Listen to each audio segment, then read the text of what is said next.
Welcome to the Hello FirstName podcast. The Hello FirstName podcast revolves around the term personalization and is brought to you by marketing author Rasmus Holing, founder of Omnichannel Institute and Chief Experience Officer at the marketing automation software company Agilic. The podcast is based on the book Hello FirstName. Each episode is based in turn on a chapter from the book, followed by a discussion of the very same chapter with an expert marketing practitioner in the following episode.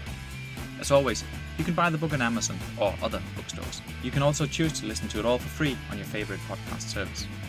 You're also very welcome to download the abstract of the book for free, and all models, of course, are able to download. All downloads are sponsored by Agilic. I'll make sure to put a link to everything in the show notes, but you can always connect on LinkedIn, and I'll be happy to reply and help out. Hello, and welcome to the Hello FirstName podcast/webinar. Today we'll be discussing chapter 5 from the book, namely the chapter called Marketing Without Personalization. So thinking back to a time where maybe personalization was possible, but wasn't as normal and as integrated a part of marketing activities, I think that will allow us to get a bit closer to what is personalization actually, by sort of trying to extract that from the equation. And so in the studio to help me discuss this, I have no one else but Kim Jong Andersen. Kim, welcome to the studio and thank you for joining. Thanks, Rasmus. You have quite a resume. I mean, you've been in marketing since forever almost, even though you still look extremely young, which is also your middle name. And throughout your career, you've been working both for ad and branding agencies, digital agencies, direct marketing agencies even.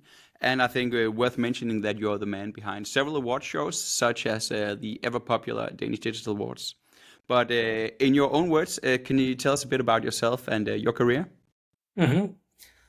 Yeah, but I've been so fortunate that I've been working, like you're mentioning, in a multiple sort of agencies over the years. I've even also been working interim on the client side at times. I think that sort of provided me with a broad perspective of the many facets of marketing and branding and not least different types of marketing communications. So I think my take on marketing, you could say, is probably colored a lot by me having done a lot of different things for different clients and working in many different product categories and industries over the years. So I bring a sort of very holistic perspective to the table, I think. I mean, Yeah. I don't know that many people. I still get stamped often as a madman. But I think that I probably in recent years I'm just as much a math man, because now we're working so much with data as well, right? Yeah. So there's been a continual development over the years that has sort of also broadened my own capabilities. I mean, I have a normal work week when on a Monday I can be working on a project which is basically an IT project.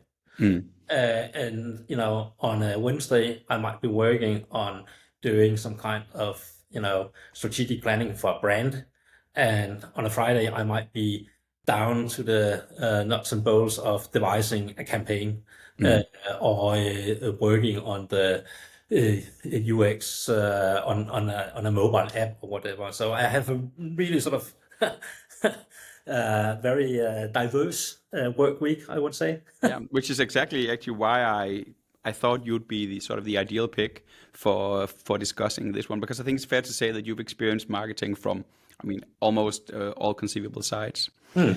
So the chapter from Hello FirstName that we're discussing today is called Marketing Without Personalization. And so my first question to you would be, sort of in your history of working within marketing, when did you first stumble upon the term personalization? Or put differently, think back to when did we not speak about personalization at all? When was that?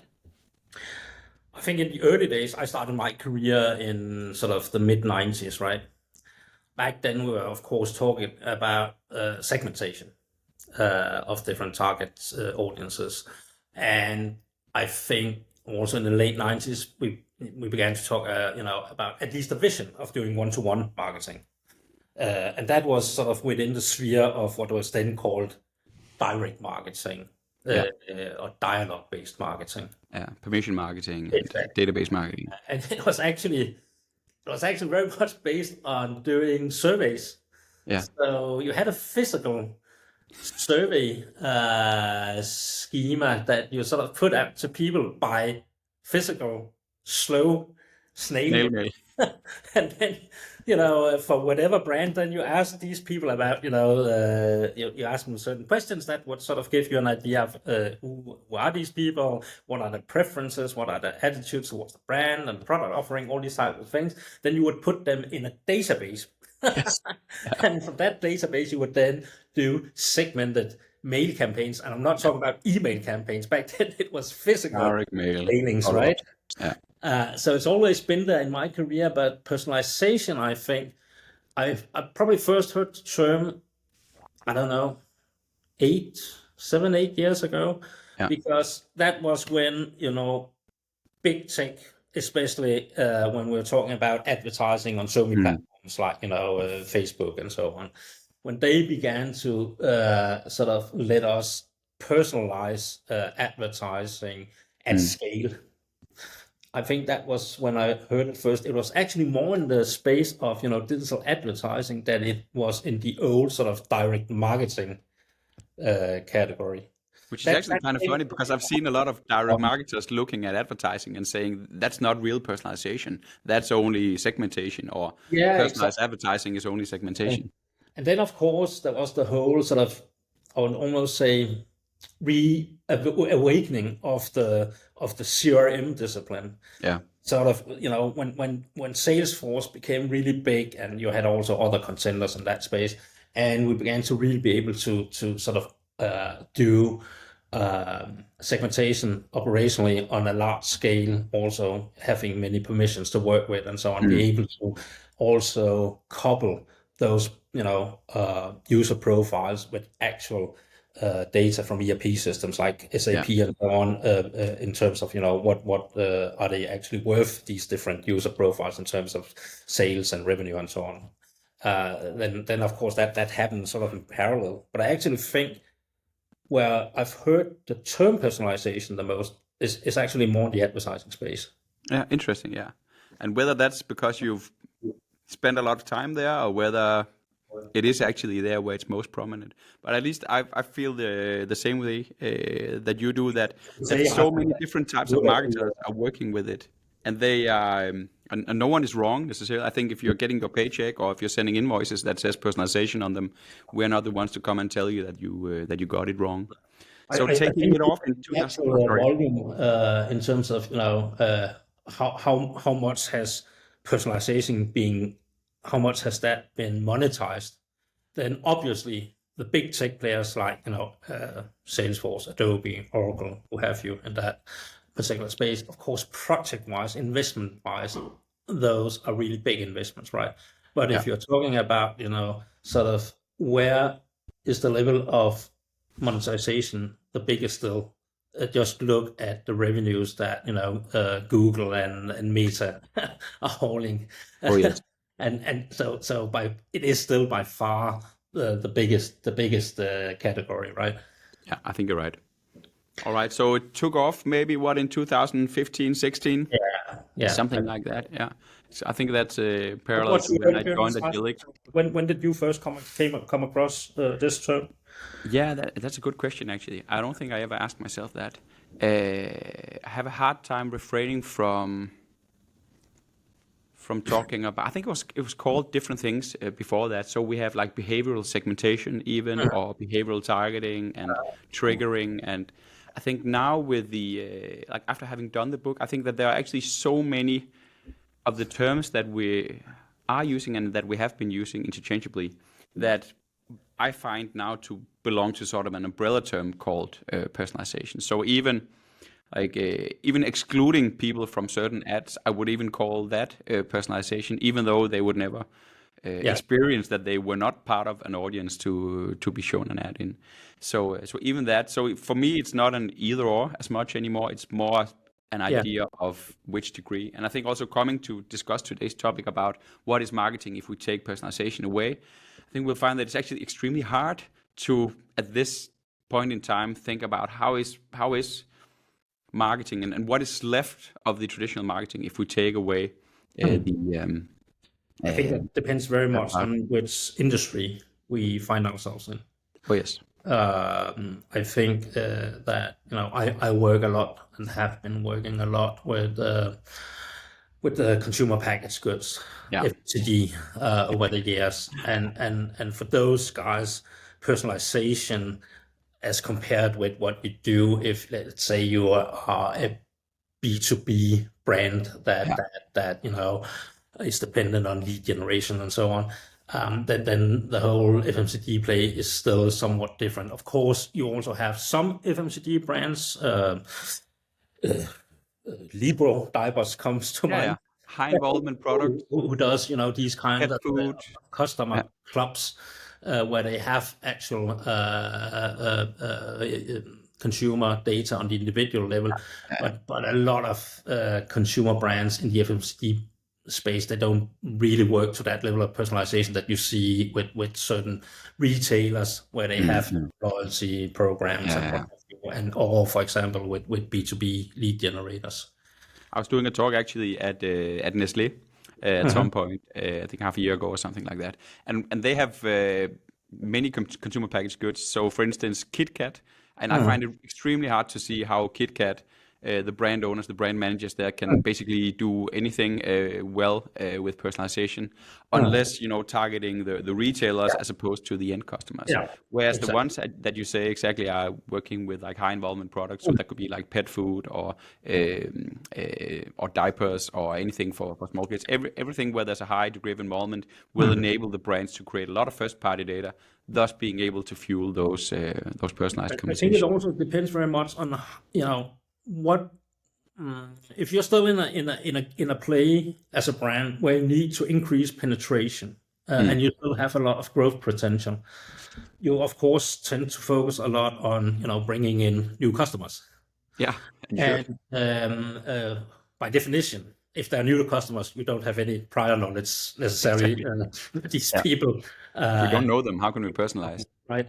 So because a lot of the sales volume generated among a lot of also very well-known, well-established FMCG brands, a lot of that volume actually comes from medium and light users. And that's how you sort of try to increase penetration, is to get these to increase buying frequency, rather than having, because a lot of the heavy users, I mean, you can't force feed them any more product. No. And that is also why when you have that kind of focus on bringing in a lot of new consumers, a lot of new customers, then personalization is not really the most effective vehicle for that. I totally agree. Yeah. Coming back to that in a second, one question before we go much more into sort of the marketing without personalization. Just curious to see, because you've come from a very, at least now you're working at a very content focused place, if I can say that. So very much on the content thing. But looking at personalization, would you see that mainly as a data exercise or a content exercise? I think up until now, Rasmus, I think it's been very much a data-driven exercise, very much based also on trigger points in the customer life cycle, where the content itself hasn't been very personalized. It's more personalized to where you are in a certain context throughout whatever cycle we're talking about, whatever user journey we're talking about. But the content itself is not necessarily that differentiated. It's more based on the event, the trigger event, than who you are as a person. And I think that like marketing automation. We've been able to do that at a very large scale up until now, because now with the help of AI and also using synthetic data for doing basically for replicating target audience characteristics, when we can use these synthetic target audiences and have an AI copywriter also do the actual content, not only to the context, but to the actual preferences and behavior of you as Of the an individual. individual, then it can begin to scale at a whole different level. I totally agree. Yeah. So up until now, if I look at generative AI, I mean, AI in general has helped us for a long time, like producing insights and numbers and propensity scores, and even ranking of products and articles and in the news feed and when you open up Facebook and what is presented to you and what is not. So the ranking and the filtering and the sorting of content feeds, that has been there for a long time. But creating the actual creative messaging, even at a segment level, can be a lot of extra work, and that's where sort of I see the law of diminishing returns kicking in. But now, when you can basically brief the generative AI on the full data set of each individual, is that going to? I think that opens up for whole new possibilities. But I heard this fear though that we could see something like what we're seeing with the self-driving cars, that we're almost there, and we're almost there for a very long time, because what if it hits someone, or what if the generative AI puts together creative messages that is, incriminating or provocating or too much or too creepy or whatever. How do you look at that? I think you're very right in that position, Rasmus. I believe that we are right now probably grossly underestimating how much it takes to still make more hits than misses in terms of training these models to actually come out with something that would be as good as or even better than what a human copywriter would be able to produce. I can tell you that, and I don't think I'm disclosing anything by saying that I have been involved in some experimenting, and that certainly gave me an insight and also a lesson in how much it actually takes to do this right.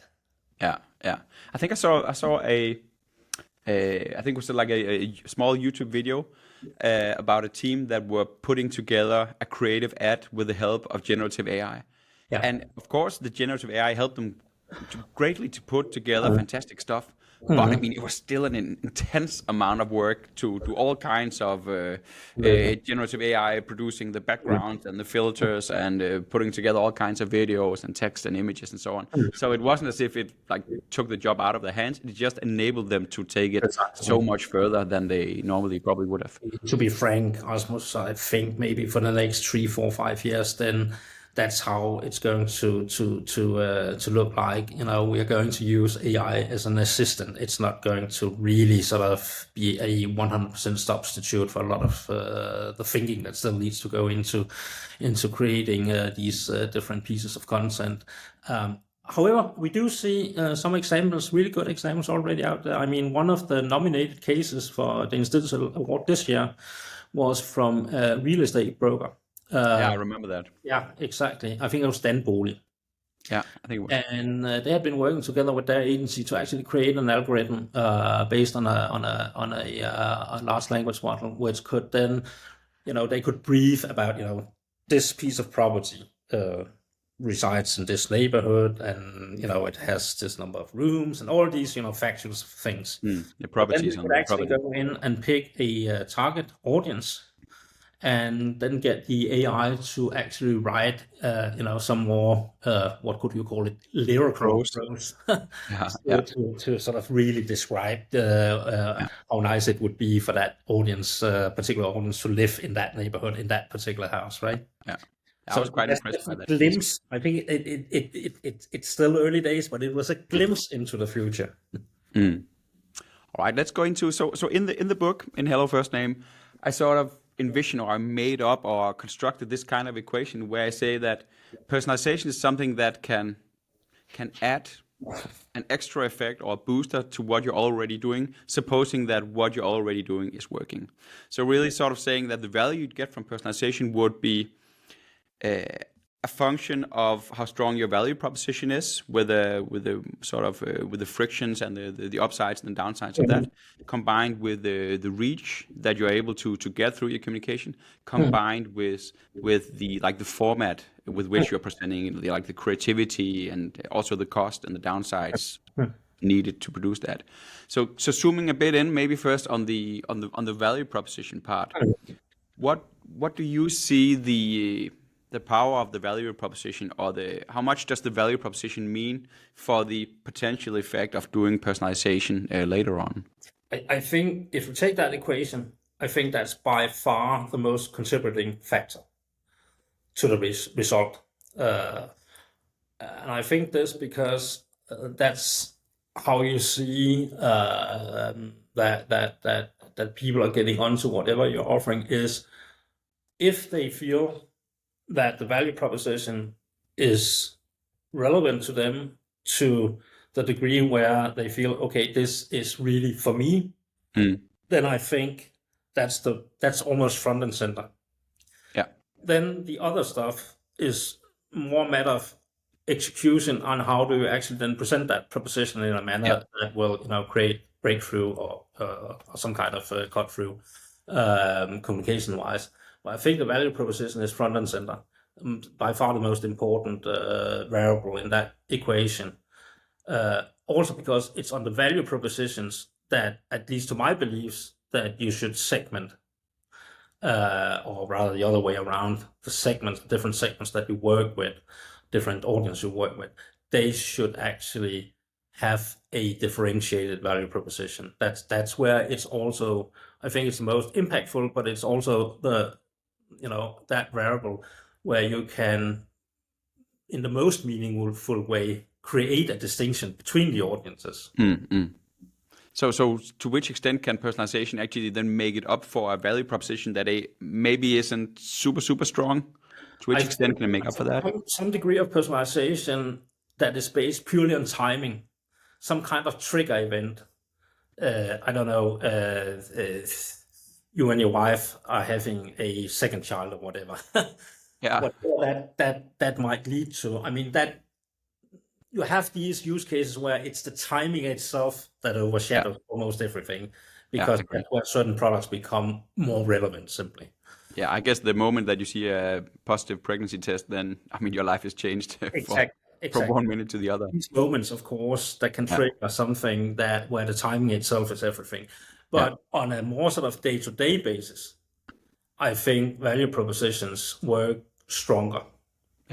Yeah. So if you basically, what you're saying, if I hear you correctly, is that if your value proposition is broken and you are trying to market something that isn't as attractive as you think it is, then basically personalization will not. Exactly. And that goes back to something, which we've known for decades, which is you can have the world's best channel and media strategy, but if content sucks, it will not really work for you in any which way to have exactly. And the other way around, you can sometimes have the worst, really inoptimal media strategy, but if the idea is so, thought-provoking and surprising and engaging, then somehow the idea will find its way out to the audience any which way. Yeah. Exactly. Yeah. I think a bit as the same with AI. I'm saying that don't worry, if you don't come to AI, AI will come to you. Yeah. Because there's no stopping a really strong thing. But talking about reach, there's often this reach versus relevance thing. Do you believe that better personalization means less reach? No, not necessarily. I mean, for some time now, I mean, we've been using the degree to which we can segment different audiences to create lookalike audiences, and that's a way to increase your reach, right? Yeah. Okay. Yeah. So because often I would get the idea that also when talking to people that, because I believe you can also get in a position where you are narrow casting too much. So I've seen a lot of, especially CRM people. So on the one hand, they're sending out super generic newsletters 5 days a week or 3 days a week or whatever. And then when it comes to doing the more personalized and even the automated, more customer lifecycle oriented communications, they tend to sort of really go totally in the other side of the spectrum. Saying, okay, but now we want to be relevant. So they're suddenly cooking up 18 different parameters and wanting to parameterize and personalize every single part of the customer journey. So they end up with an audience of too few people. A thing such as exaggerated personalization. also because when you reach a certain level of personalization, then like you mentioned in the beginning, then you definitely will get diminished returns. That's where sort of the natural laws apply still. Yeah, especially if you have to produce it manually. Yeah, there's the production part where you suddenly get a non-working spend that is way too high compared with the actual returns. But there's also the mere fact that, yes, we are different as human beings, but we're not that different. Yeah. So of course, we live in different situations, and we can and should segment based on what type of person you are in different situations. But a lot of what drives actual behavior are based in common human instincts. Yeah. I'm exploring in the last chapter of the last webinar. I was discussing this with Matt Johnson, who is a neuroscientist, and he was very much into sort of this idea of what is it that drives us fundamentally as humans, which I think relates very closely to what you're saying there. I was thinking about whether you could come up, because I've kind of promised that we'd be looking at personalization from the outside here. So maybe some thoughts from you, also with your broad experience, as to what are the use cases where you would find personalization useless or maybe just not worth the trouble? I think that if you're going, the basis actually, and that's also, important to understand. I think the basis for any type of really effective personalization also often comes from the fact that you have a very well-defined brand positioning as an overall platform that works as a springboard for whatever segment you're trying to address, whatever audience you're trying to address. So you have actually a foundation, you have a fixed point that you can basically work from. And I think when you're trying to establish, for example, a new brand positioning, it could be a revitalized one from an existing brand. It could be also trying to create an all new brand. I think when you're in that phase, then personalization doesn't really make that much sense, because then it's really a matter of building the brand. Yeah, and then creating demand, building on the brand, talk about itself. Common themes on common ground, you can say, and sort of, assemble your tribe, your brand tribe. Yeah. Then you can begin to look at the individual tribe members, or if there are some, differences that could be that would have some gains in actually pulling those a little bit more apart, right? Yeah. I think it's a very interesting topic, because if you don't have a customer database and you don't have any first-party data, you should start by defining who you are and what is your general value proposition, and how would you personalize that if you don't know who you're talking to? So really, at the beginning of sort of a company lifecycle, you have to start talking about yourself and why you think there's a product market fit for you. And if that doesn't resonate, what's the point in personalizing how you tell it? You can take a retailer like IMHO, who kitchenware retailer, been working with also on a common project, right, some years back. Yeah. IMHO obviously has a large customer base. They have a lot of data also on the individual customers in that base, and of course they can do some degree of personalization. They already do, and they are still, I guess, working on the Agilic platform. Yeah, sure. Let's say that they wanted, for whatever reason, to revitalize their brand and revise basically also their positioning. You wouldn't then begin to say, okay, how should we then do a new positioning by starting with breaking it up into different interpretations to 20 different segments? That would be crazy, right? Yeah. So it's just that I'm saying that, of course, when that new positioning then has been achieved, then you can begin to work from there again. But you wouldn't do it in actually recreating or building the new positioning. Yeah, so the core story is the core story, exactly. No matter who you're talking to. Exactly. And I think, in fact, that's a little bit of a fallacy that I see happening out there sometimes, is that some brands and some organizations are actually trying to, from almost the get-go, to look at the brand from too many perspectives at once, whereas a strong brand, in my mind, is based on one universal human insight. Yeah. And then because I guess that, I mean, let's take IMHO kitchenware retailer. I guess that IMHO could mean different things to different audiences.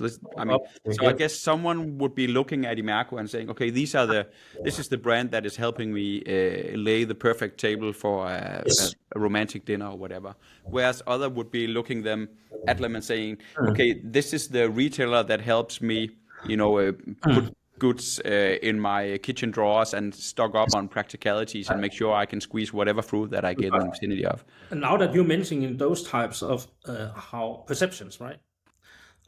Then when you ask people directly, then they will tend to define sort of the brand perception by some functional needs, like you've just mentioned. Yeah.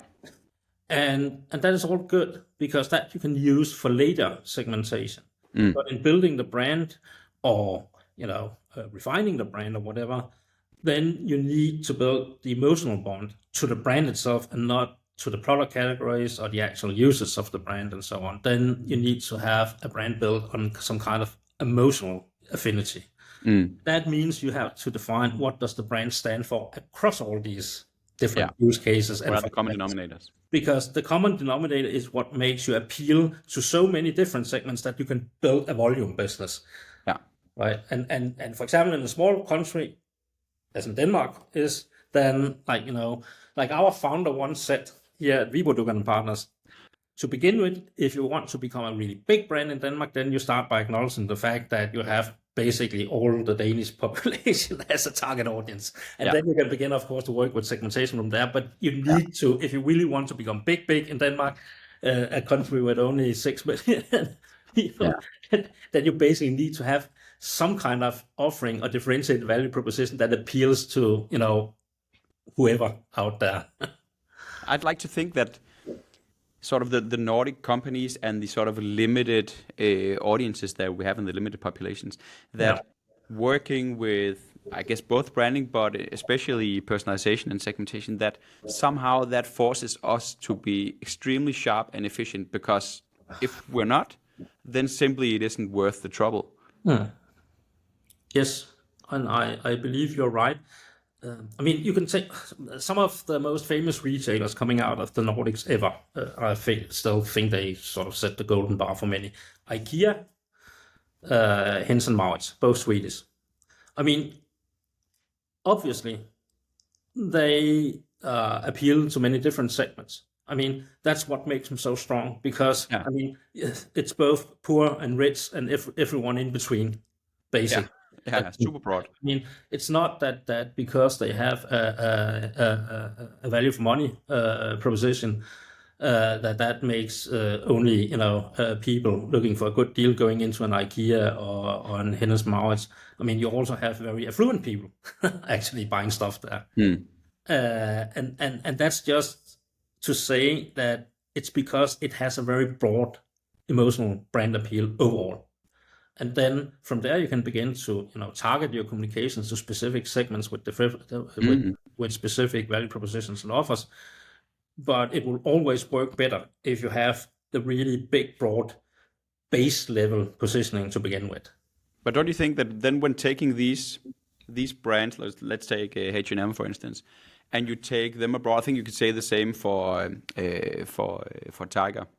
Tiger of Copenhagen, that if you take these brands and then you take them to other markets, they'll be looking at them as, not something that has totally broad appeal, but has a very large appeal to people who are into Scandinavian design or Scandinavian style. So they'll be looking at the people who will be choosing to buy the clothes from H&M in Spain will be the ones who are really into sort of a Scandinavian style. So that's really interesting, right? That one thing is the perception that you build based on your home market. It often changes as you move out into the world and get a more international audience going for you. And then you have to think more globally, because I do think that if you take, for example, S&M, then it's one thing is the pricing. Obviously, that is attractive, but it is actually also because, like with Zara and similar brands, it's part of a fashion industry, and it's also where you can buy stuff and mix it together with other clothing, where you can it does. If it's an M, it's just as much fashion. It's just not just a clothing company selling at low prices. And the same with IKEA. IKEA has also a design appeal to it that goes far beyond just the matter of, okay, you buy and haul the stuff away in flat boxes at low prices. It's a deal, right?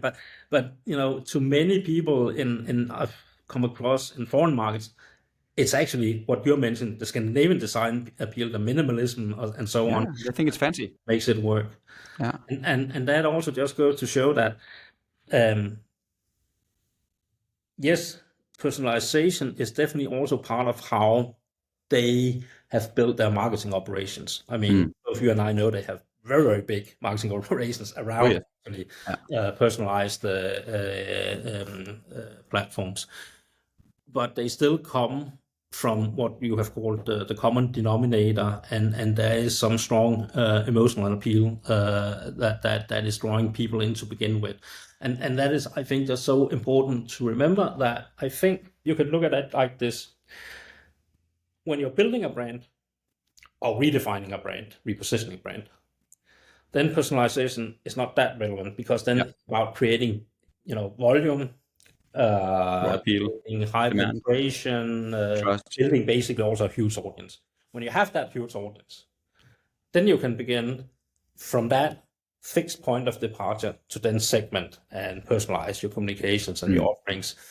But it doesn't really make sense to do that before you have accumulated enough mass, right? On the other, I mean, this is the old story about should you fill up the top before fixing the bottom, or should you start by making sure that everything is personalized and then start filling up the top with the... I think if you're trying to do the last thing, then it'll be a very, very long, hard and expensive journey. Yeah, and I must agree. So coming back to creativity, we're talking about like Nordic design and Nordic creativity. We also talked about personalization, whether it be like a more data exercise or more creative exercise. I mean, from your expertise and your background and what you've seen, I'm thinking especially also here about all the cases that you're reviewing for Danish Digital Awards. To which degree do you believe that companies remember the creativity and being creative in the communication also when they're working with personalization? I think it's, to be quite honest, and maybe I'm sounding harsh, I think maybe there's also a reason to me sounding a little... Maybe it's fair to be harsh. is that I think if you look at direct communications today, targeted communications today, unless it's very much in the advertising space, but it's also both advertising and also direct communications via email and so on. I think the level of creativity is shockingly low. I mean, it's to be quite honest, I think 90% or even 95% is just shit. It's absolutely bollocks. I hate it, but I agree. I get so many emails because, of course, also from well-established brands and marketeers, because I try to, I have to have my finger on the pulse of what's happening, what's the level out there of different types of communication. So I subscribe to a lot of different. Yeah, me too. And when I look at my inbox, and I know I have to go through it because from a professional point of view, I need to review what's going out there, and I need to have a kind of impression on how does things look and feel like. Then it's like it's not a task that I'm looking forward to. So when I'm sitting down on Sunday and trying to catch up and looking at 20 different newsletters, it's like. But why do you think that is? Why do you think the level of creativity is so poor? I mean, I have my sort of theory, but I'm curious to hear yours. I think there are two different reasons. One is that if you have enough people subscribing to a newsletter or enough people being reached by your SoMe advertising or whatever, then the sheer volume can make up for quality. A lot of times. So you just being very, Pushy, being there. Pushy, Top hard mind. hitting, in your face, Mm. always there. That will generate results. That will create results. That is one thing. So sometimes quantity compensates for quality. Mm. The other thing is a little bit more sad, and that is that the whole direct discipline has always been sort of that. I know a few masterminds, really creative masterminds, that have done tremendous work in the direct space. However, they are very much the exception that confirms the overall rule that the best creatives, they want to work on things that get famous, Yeah. that works on a big canvas, that reaches a lot of people. So they can go to Cannes and win awards. For example, also that. But it's just what motivates them. So there's been also a lack of stellar creatives working with, for example, here's our newsletter. How could that be the most interesting newsletter in the world? Yeah. So that means that often that work is relegated to, either creatives that didn't make it on the big scene of creative advertising, or it gets in-housed. And then it becomes more workmanlike. Yeah, I don't disagree. I have another theory, however. I'm curious to see what do you think of that? I'm thinking that because of the like digital revolution and digital transformation and such has left us with so many data points and data sources, and bringing those together for the sake of actually doing some kind of personalization on those data points has been and still is a huge data exercise. Yeah. So the people who have been responsible for working with personalization up until now, those are the data people. And now I wouldn't say that they're done necessarily, but they're like the advent of a tech category such as customer data platforms. And I mean, it's much easier to harness and put together your customer data into a golden customer record now than it has been ever before. But these people are still in charge. So when it then comes to the content and the execution charge, you have the data people looking in and do the quality assurance on whether email is appropriate or whether that's creative enough, and they simply don't have the mind and the view. You're very, very right that the people who are often now leading the marketing programs that is about personalization to whatever degree, I think those people often have a professional profile where they haven't, necessarily been used to buying creative work. Or to reviewing or evaluating creative work. So they see it more like just content. Yeah. Okay. Yeah, exactly. This is Someone a picks person content we and have found out through our data that this person has these needs. He or she has these needs at this point in time. Yeah. Then we should send this person this particular offering. Yeah. and everything that tries to make that interesting is just noise to them. Yeah, I think you're right. I hope that we get to see a change in that. At least I'm trying to push it also with the book and profiting from personalization in Hello FirstName, talking about this.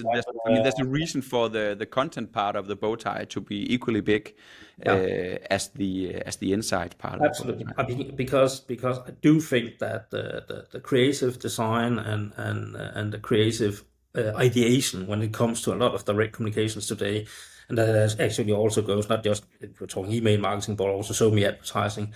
I think a lot of that hinges on that, if you take your equation, if there could be another factor that could really create multiples, then it would be the strength of the idea. Yeah. And right now, it's I think I labeled that within format. Within the format. So the format definitely needs to be strengthened, right? Because right now, I think 90% of all direct communications that I receive in one format or another is much more reliant upon the right timing and context than the actual content. But thinking back to the old direct marketing days, I think there was actually a lot of creativity in that. One of the most creative disciplines. To get people to open the envelope and look at whatever. Agencies making a ton of money and winning a lot of awards, actually, because back then when you could do physical DM packages to keep, you could go popping out of a rocket or whatever. I mean, some of the most interesting advertising back then was direct advertising. There's still this agency, I can't remember what it's called. It's in New Zealand. I think it's in Auckland. They still win a ton of creative prizes each year, also in Cannes. And they've always been this amazingly creative direct agency. Yeah.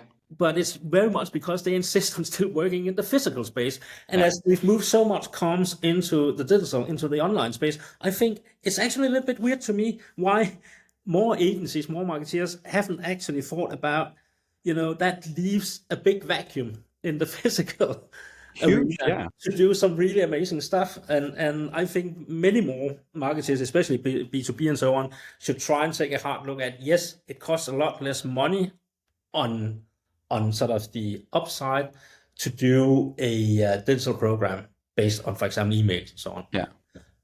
But if you look at the actual effect of what you could have gotten from, let's say you send out 100,000 emails, maybe if you just send out 1,000 of physical DM packages with real high level of creativity, maybe your closing rates would then actually mean that you would get more customers out of the 1,000 packages than the 100,000 emails. Yeah. It would get noted for sure, because I mean, it's not every day that I get something physical in my... I never get anything by snail mail anymore, basically. So.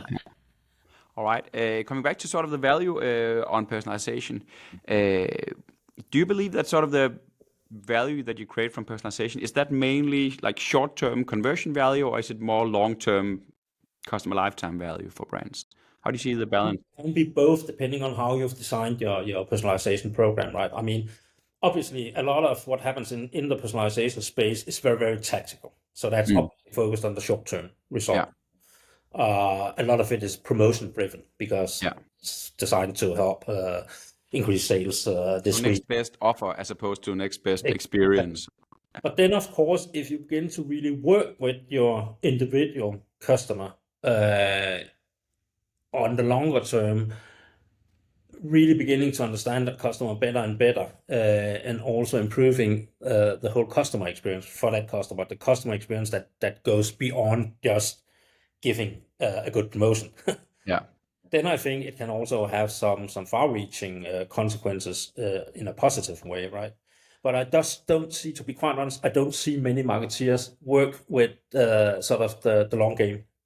No, sadly. And I think I would. So if this is the customer journey and there are sort of multiple moments of truth in that, and some of them are related to conversions and your company and so on, and some of them are related to the customer journey where they could use some help. I think probably what is most natural is to start going with the ones where you could make money first, and then gradually start. I think, but for every two of the commercial conversion oriented one, I think you should do at least one that is more for the customer and not necessarily asking for anything or trying to get something, but just helping.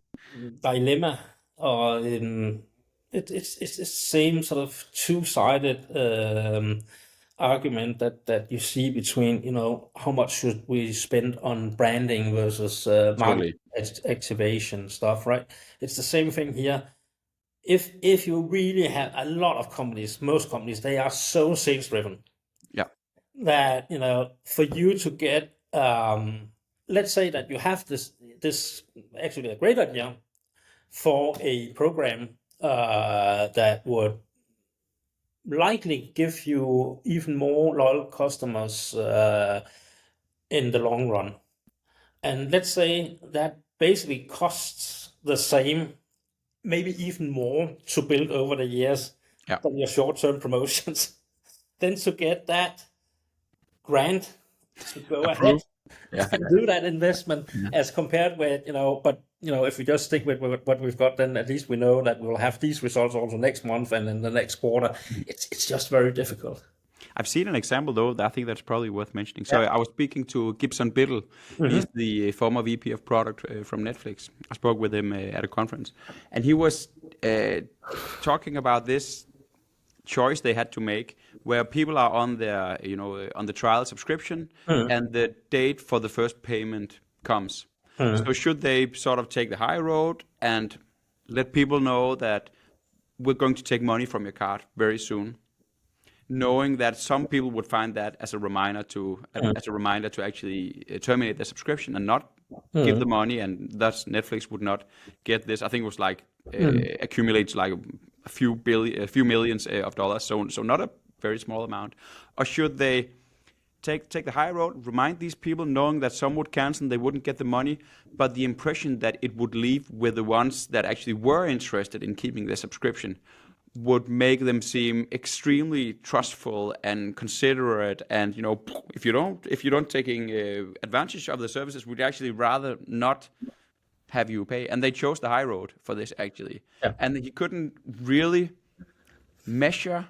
So this was from a very strong belief that this would benefit them in the long term. I think that's a pretty bold move. It is, but I also think it's the right move, because then they make sure that the customers that they do keep on board, that they are the most profitable customers in the long run. I mean, I've been a customer with the same optimization for, I don't know, 35 years or something like that. I must be one of the oldest customers. Oh, it cannot be that long. Synoptic here in Denmark, right? And what puzzles me is, they've known me for 35 years. They still keep sending me offers each week on glasses that I can't use because I have such a bad vision that I cannot use those glasses. I mean, it's almost offensive to get offers where you haven't got a slightest chance to actually, redeem them. That's one thing. Then I actually, because I got actually kind of angry with them at a certain point, tried to then say, okay, then I don't want my subscription with you guys anymore. And then they give me, because I want to leave, then they give me the subscription, at almost 1/3 of the price for 12 months. Yeah. For me not to leave. And I was almost like, okay, then I'll certainly leave. Yeah, exactly. Yeah, and I think that's a pretty. I mean, I have this term I call the subject matter related depression. So when I feel that brands are really, really under delivering on fairly obvious use cases for choosing the right path and for doing personalization and treating you as an individual, making you feel seen and heard and such. That's just not. But it's also because they reveal themselves as a brand of what they actually think of me. I guess I'm only something worth if I'm trying to leave your, if I'm trying to cut off your business, and then it's called win back. But shouldn't you have, won me back long ago? Yeah. Well, taking it from the low note, maybe to the conclusive high note here. What is your favorite example of personalization that you've experienced as a customer? So the favorite, not the worst. I think maybe that was what we just had. Yeah. But what is the worst example the best example, favorite example? I don't even think that is sort of personalization in its real sense, but in terms of direct messaging, and in terms of direct messaging that actually really builds, to me, huge brand value. It's an example I've often used. They also actually won that year in DDA. It's the telco tree. I mean, it's not like they have a terrific, when you go abroad with tree like home, it's not like, the telcos that you get connected to are sort of offering world-class service in terms of coverage. Not necessarily. Yeah. However, the fact that when I get home, and I was just traveling far, not that long ago, then you get an SMS saying, hey, you actually just saved several thousand Danish kroner. Because you can roam and it's part of your subscription, and this is what you would have otherwise have paid if we didn't have that. That's just a genius move, because I mean, it just sticks with me to the degree when I'm being called upon by all kinds of telcos that want to take over my subscription. I think I get a call like every other week. It's just always, I don't even want to hear what you have to say, because I'm so happy with it gives you that not in the market kind of feeling. Yeah. All right. Brilliant. I think we've already talked for 53 minutes, Kim, and I feel that we could go on, and perhaps we should, but maybe not on this podcast. So I'd like to say thank you very much for joining, and to all the listeners that are listening in on this, I would remind you that we're doing this every week. That there's either an audiobook chapter coming, or there is a discussion like this. And all the models from the book can be downloaded. I'll put the link to that in the show notes. You can also download a free abstract of the book. I'll put the link to that as well. And of course, you can find it on Amazon or your local bookstore. Just Google Hello FirstName and it should pop up. So without any further ado, thank you very much for listening. Thanks for having me.